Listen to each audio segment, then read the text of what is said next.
ഉച്ചത്തേട്ട് എന്നൊക്കെ വേണ്ടതെന്ന് വിഷമിച്ച്. അപ്പോൾ ഇത് പയർ ഇരിപ്പുണ്ടായിരുന്നു. അതെടുത്ത് ഞാൻ കുക്കറിൽ വേവിച്ച് വേഗം ഇത്തിരി വെളിച്ചെണ്ണ ചട്ടിയിലിട്ട് അടുപ്പത്ത് വെച്ചത് ഇച്ചിരി ചതച്ച മുളകും കൂടെ ഇട്ട്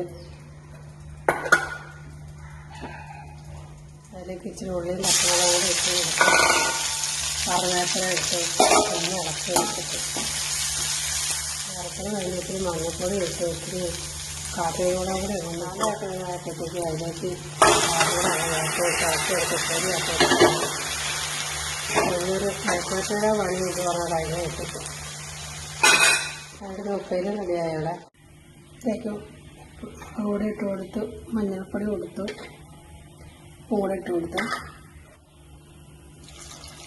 വെള്ളം കൂടെ ഒഴിച്ച് വെച്ച് ഇനി ഒന്ന് വേവിക്കും. മഞ്ഞൾപ്പൊടി, മുളക് പൊടി, ഉപ്പ് എല്ലാം കൂടെ ഇട്ടത് തക്കാളി വേവിക്കാൻ വെച്ചേക്കാണ്.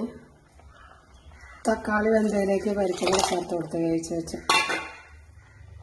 തേങ്ങയൊക്കെ അരച്ചൊഴിച്ചു.